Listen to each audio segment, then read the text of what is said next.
So the moment you receive Christ, you have received life. That's the moment. Once you receive Christ, you have received life.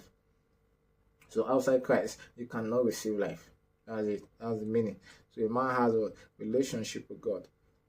Why? Because you have a relationship with God because what? Of the eternal sacrifice. So I have a relationship with God.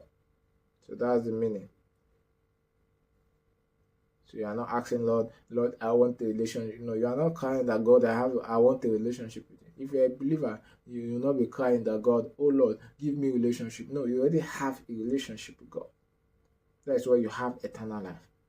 That's why you have eternal life. You get it? So, and the relationship with God is forever. So you are not afraid that, oh, one day your relationship with God will be broken. Why? Because the relationship is based on what? The eternal sacrifice of Christ.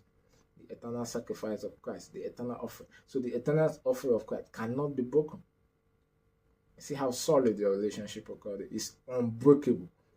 You understand? So you are not trying to say, oh, I don't want to do this. I want to do this because, oh, if I don't do this, my relationship with God will be broken. No, your relationship with God is not based on what you do. Your relationship with God is based on what Christ has done. So that's what guarantees you a relationship with God.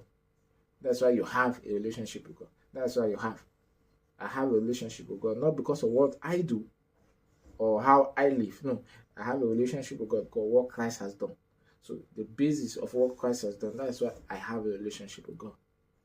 Now, how I live is how God is working. I allow God to walk through the believer. So it's two different things. So there's salvation and there's the spiritual growth.